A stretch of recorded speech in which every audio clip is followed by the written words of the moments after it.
And I bet you guys can't guess what country I'm in. That is a Holiday Inn and a Denny's behind me. Come on down below, comment what country you think I'm in. That's right, my friends, that is an American flag behind me, and those were American restaurants and hotels, but we are no longer in the United States. This is Mexico, and today you're gonna see a Mexican farm. A lot of people were requesting for me to create content from Mexico like I did in Russia. Well, it's time, guys. This is it. This is going to be the first episode, the Mexican farm. I cannot wait for you guys to watch. Please stay tuned, enjoy, maybe see some things you've never seen before. If you're from a city or something like that, you're gonna enjoy the animals, all right? Let's go. We finally made it to the Mexican farm. Behind me is this brick wall. Inside is my uncle's farm dacha. I want you guys to pay attention how it looks, how we set it up, so you can compare it to the ones in Russia, to the ones in the United States. Let's head inside.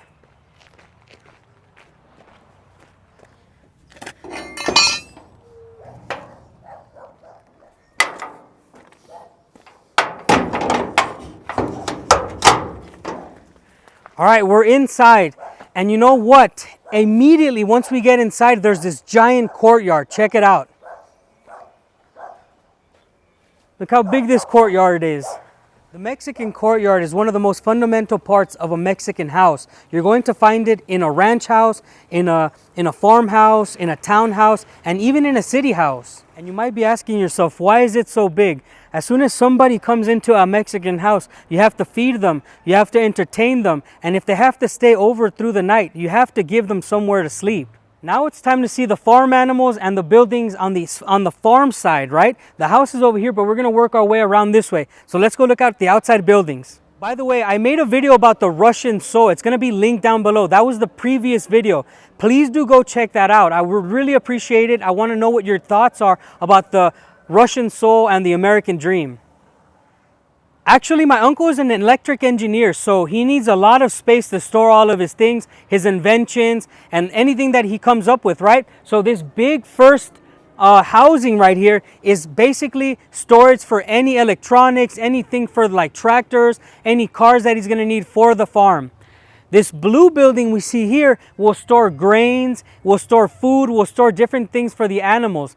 And the really cool thing is, you see that house behind us, guys? That used to be, or is still, whenever he needs a cowboy house. A cowboy actually still needed in Mexico, right? You need a farm hand and you need somewhere to put him. Well, on the top level will be the cowboy's house, and on the lower level will be more storage for the cowboy, for the animals.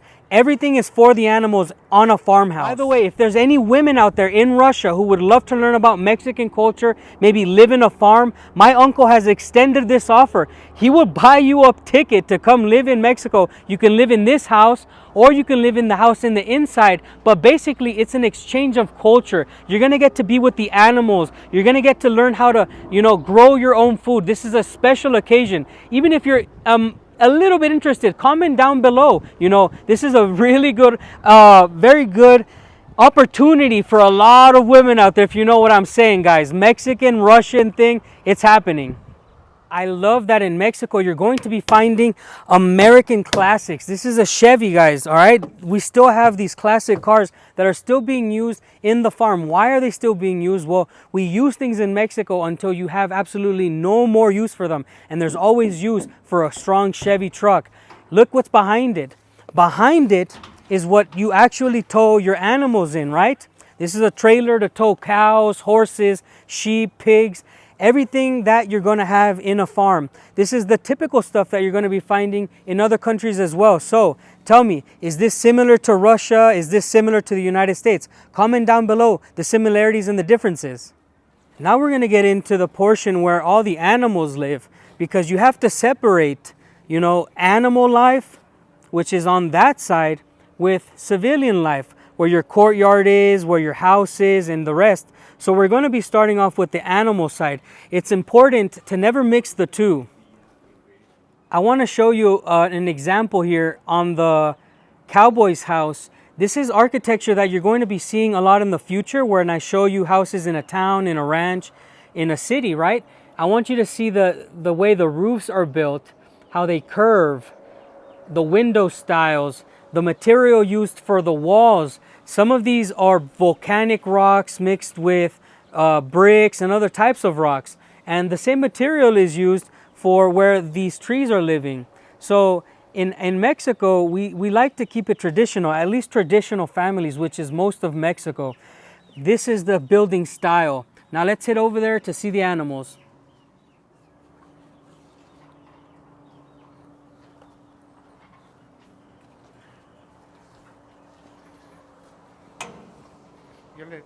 I'm here with one of the newest calves of the farm, and actually he is rowdy. This is a young boy, male calf, and his mom is looking at me as I'm trying to touch him. But listen, all of the animals in this farm are raised here organically on good food. They don't have no growth hormones. You're not going to find that in small farms like the one here. All right, we grabbed him.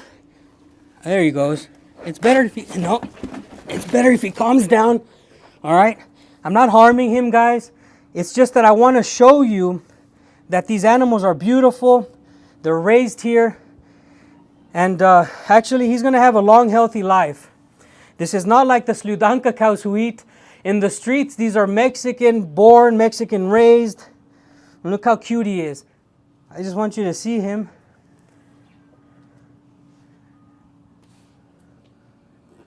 Look at him. He's absolutely beautiful. You know, maybe in 2 years, I won't be able to touch him. You're going to have a crazy bull. Look how big he is right now. He's still very young, but in 2 years, there's no way I can handle him like I handle him now. And that's it. Get up, boy. There he goes. He's so cute.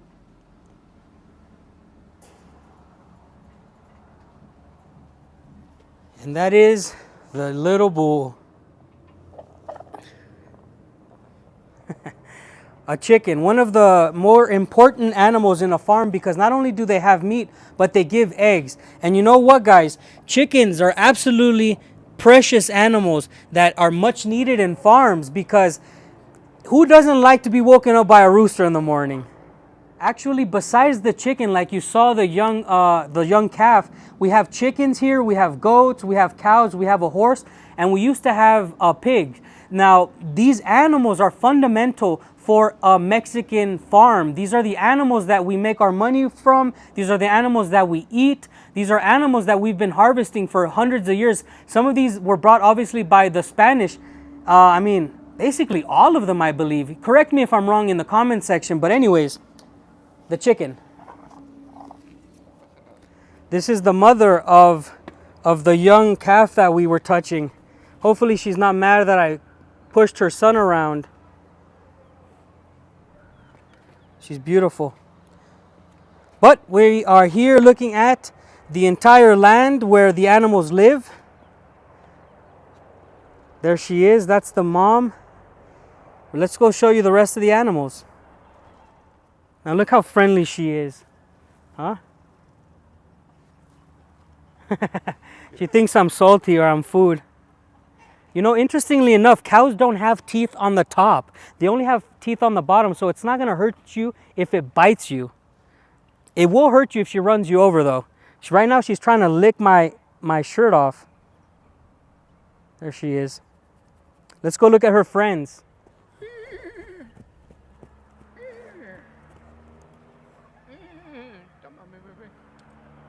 And just like I said, there's these goats, right? There's the alpha goat trying to herd his girls over there.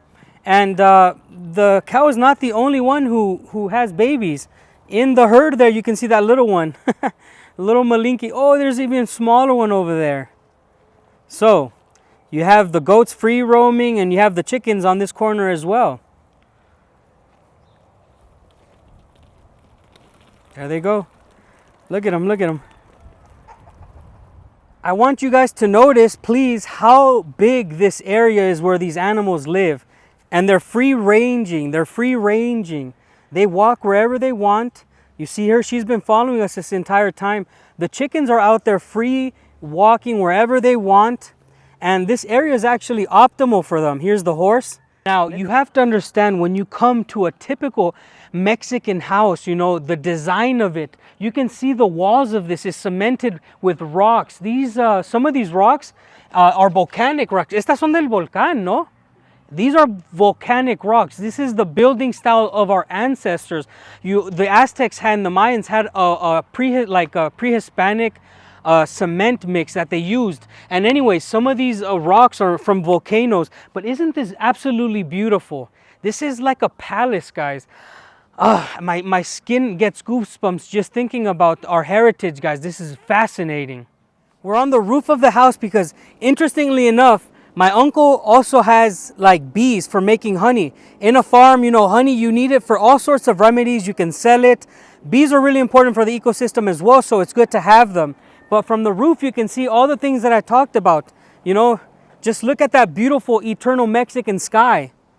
It's absolutely beautiful. The bees are over here. Come on. Guys, what do you think this is for? Why is this sticking out? Is this bad engineering? Did somebody mess up? No. There is no such thing as bad engineering for a real Mexican. Why? Because these are left here as markers and potential building blocks for a second story. In Mexico, almost every house is made of brick and larger cement. And actually here is your guide to build a second floor. A lot of houses start off as one-story floors, and then you build another story for your family, another story for your grandma. It's never ending. Here in Mexico, you think about the future, and this is the way. Even here, you can see they're everywhere. This is the fundamental building blocks of another floor for a house. You see here on the floor, these are actually like some sort of panels. They're going to warm up the pool that's below us. You haven't seen the pool yet, but I'm going to show it to you. Just know that this is a mechanism that heats from the sun and helps us heat the water down below. But for taking showers, this is what's going to heat our water right here. Unlike America, where you use like gas or electric water heaters, in smaller houses, in ranch houses and farmhouses, you're going to have this container. Now tell me down below if you've ever seen this container before in your country. The way this works is it'll get its water from the bottom, it'll fill up, right? And it has this pipe that adds atmospheric pressure so that when the water goes down into the house, it has pressure to send it anywhere in the house. I believe that this is actually Mexican engineering, that this kind of technology, I think, started here in Mexico and has gone all over the world. And what you see here is the propane tank. This is natural gas that is going to be running into the house. Again, it is put on top of the house, and all of the plumbing job is worked in by my uncle. He and my father actually built this house and designed this house. So what you're seeing here and what you've seen up until now has been a work of an entire family. This is the way, just like the Russians, building by yourself with your hands. I mean, not by yourself, but with your own two hands. This is what life is like in a Mexican farm. You have to be very quiet. These boxes that we're seeing here are the beehives. This is where you harvest the honey. And actually, I was told that he gets so much honey that he doesn't know what to do with it.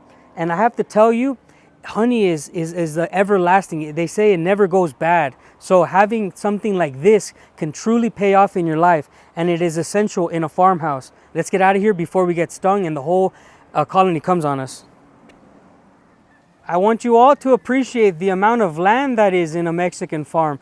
This is the typical Mexican dacha. I believe that in Russia it is much smaller unless they're making like for crops, right? But this is just for animals. And this is a personal farm. My uncle tends to everything by himself. This is his work. This is his labor. There's the big courtyard and some pomegranates, some palm trees. Look at the eternal sky. Beautiful. Guys, the name of this town, the name of this entire region here is called Zapote. Now, Zapote comes from the name of a tree. Interestingly enough, the last one in the entire town is the one you see there, which the basketball court is to the left of it. That tree will give you some fruit that if you eat enough of it, it makes you a little bit sleepy. But anyways, the cool thing is that my uncle is the owner of the last tree of the name of the town. You're not going to find that kind of tree anywhere else. Amazing. While we're up here, look at the roads. They're all dirt. And actually, the houses next door are basically built in the same way with everything on top. Some of the lots are empty. You know, this is typical dacha life. This is out of the city. This is out of even towns. This is smaller than a town. What I have next to me is a pre-Hispanic oven. This was built by my family. You're not going to find this in every family. Not every family likes the traditional style, and not every family has the understanding of how to build this. A lot of the ancient things, a lot of the things that was passed down by the fathers and the grandfathers has gone away through history, all right? So actually this was maintained by my family and it is here. This is very important. Conserve your culture. Now this one that we have here is more like a grill. You put the fire under and you have something like a grill style to put, you know, meat and whatever you have to make. But the best one and the one that I find the most interesting is the one that I'm going to show you, which is underground. I want you guys to kind of ask yourself, could they really be cooking under his feet? Well, it is true. This is an old style of cooking as well. This is the oven of the ground or of a hole. This is how it basically works. You have a hole here, and what you do is you put all the food in there. You put all the food in there. There'll be fire under the food, and you cover it up.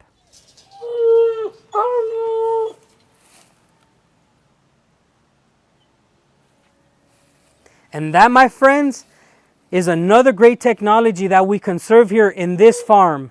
We showed you the animals, we showed you the bees, we showed you the ovens, the courtyard, some of the plants that we have here, the house, how they're built. I want to show you the pool because I really don't think that you guys thought that a Mexican would have a pool in a farm. But believe it or not, our ancestors were very clean people who loved sport, who loved swimming, you know, who loved being outdoors. This is what this farm tries to do. It tries to upkeep the old traditions, the old ways. Some of these plants and some of these trees here have been harvested by our people for hundreds of years. This shed that you see here was built by my uncle. Also, I want you to know that this here would be a kitchen. So I showed you where the ovens were, and a lot of people would be able to dance in the courtyard and sing, or come and sit in this area if they want to eat. I want to show you the pool now. This house I showed you that is built out of volcanic rock, out of brick, out of other types of rock. But these pillars, pay attention to these pillars. These are functioning pillars, my friends. These are pillars that were engineered by my father and my uncle. You know, he put all the electricity in this place, the beams on top, everything was homemade. And yes, there's the pool. I might get in it. They told me it's a little bit cold, but I've been in Baikal, so I'm going to see if I do get into it. Comment down below, what do you think about this Mexican farm? Is it what you expected? I'm really curious. Is this what you thought a Mexican farm was like? Again, compare the American one, the Russian dacha. Time to comment below. Please do pay attention to the way roofs are built and ceilings are built. This is something that you're going to be seeing in the towns, like I say, in the farms, in the city, everywhere you see. It is a beautiful engineering job that is made here in Mexico, and it is so sturdy, my friends. This is laid down by brick. I was standing up there, and you can build another floor and it'll hold everything. Along with the pillars, along with the proper engineering, these Mexican houses are built to last. This is not like the movies where the cowboys come and they blow it with TNT. There's no way an American cowboy is going to come put some dynamite there and blow the whole house down. That's not how it works. Look at the beautiful outside face of this house. Fascinating, right? This is the milk with the cuajo, so it's fermentating in there and it's going to get hard, and that's the first stage of the cheese. This here that we have in front of you is a process of how to make the cheese. You saw the cow that we were playing with. These cows produce the milk, and this comes out of the cow itself. A young calf will produce this. I don't know how to say it in English, but it's a liquid cuajo. You add that into the milk, and what it does is it makes it harder. It fermentates it into this cheese-like substance. And the way I remember how I did it was, after it gets hard, you put it in a grinder, you add some salt, and you air it out, and basically have cheese. But it's all done in the farm. This will turn into cheese, but he also makes yogurt. This is how it works, guys. You put this here, which is cuajo. I don't know the word for it in English, but you put it into the cow milk, and it'll harden. Once it hardens, you want to break it apart and let the juices kind of drain out of the substance that comes out of it. Once it comes out of it, you have these small bags here that actually is basically cheese. You get it formed and it all comes from the cow. This is all material from the cow. And whatever's left, the juice, the suero, I was actually told that is given to the goats because it's very nutritious.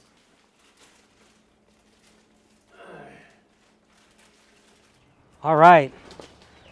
A lot of the chickens are eating now. All of the different animals are basically getting ready to go to bed. Look at this guy right here. He's not with the rest of the crowd. Now, all of these animals eat so well, like I told you before, that they're absolutely healthy. There's the young boy in there. We're going to say bye to them soon.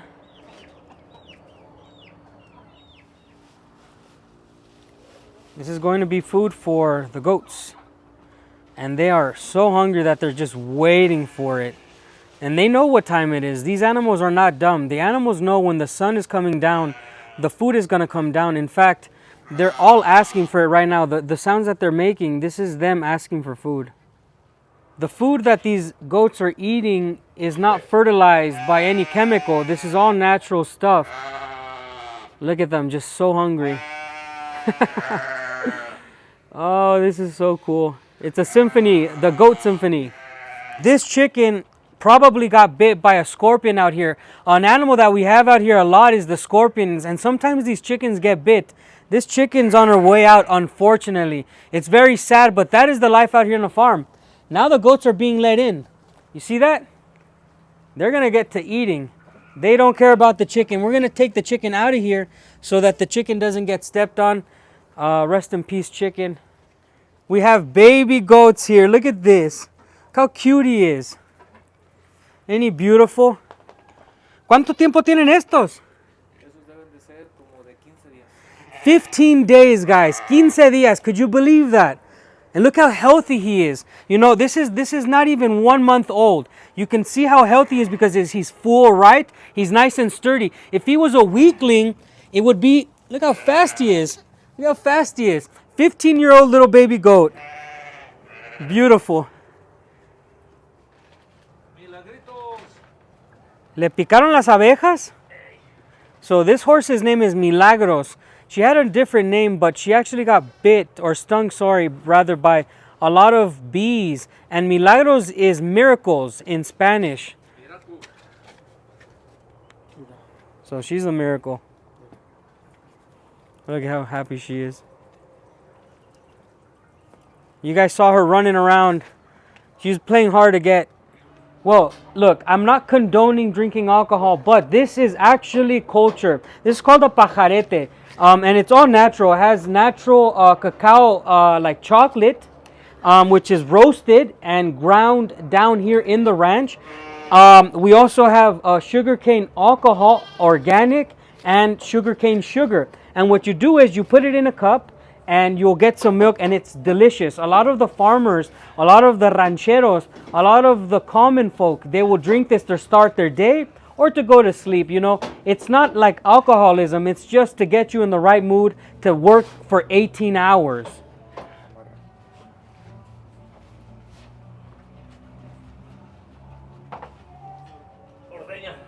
So my uncle likes to make sure that the cow is absolutely clean. So what he's doing here is making sure that he's brushing off any dirt, any loose hair, so that nothing lands on the milk, so that the cow is absolutely clean at all times. Now do notice that he is taking his time making sure that every part of this cow is clean. I'm pretty sure you see a lot of cows being milked where there's a bunch of trash on them, they're dirty. Well, not this cow. This is a happy cow. This is a clean cow. And as always, you have to make sure that the milk making machines are actually clean. So everything that he's doing right now is what he does every time he's going to milk this cow. Now, the cow is already lactating. She's already squirting some milk out. He's going to take a rag and dry it, a clean, new hygienic towel, basically. He's basically letting me know that once he's done with this, he is not going to be touching anything else but the cow itself. By the way, that is for the dogs. They get to eat first.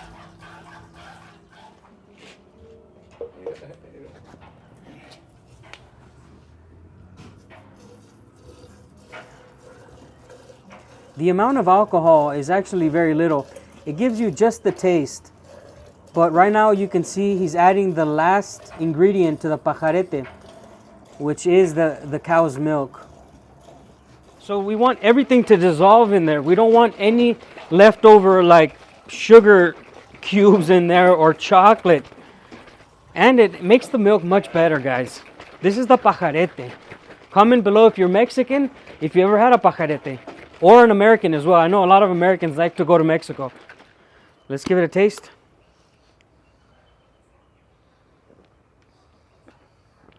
Oh, está rico. Pero se tiene que quitar más. I have to shake it more.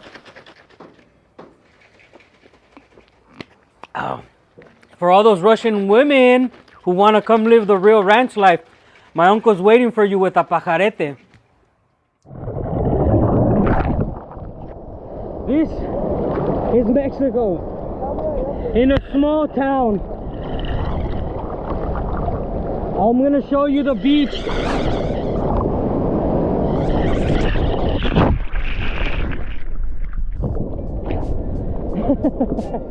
If you enjoyed this type of content, you're going to enjoy next week's episode because it's going to be taking place in a Mexican town. You're going to be seeing all the colors, all the different people, all the new experiences. So I'll see you next week on the new episode.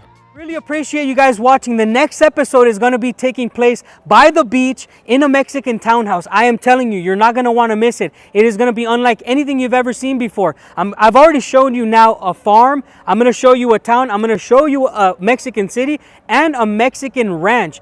These are going to be the biggest episodes from Mexico. I'll also be showing you Tlaquepaque, Tonalá, all the famous parts of Guadalajara. So I'll see you on the next one. Goodbye.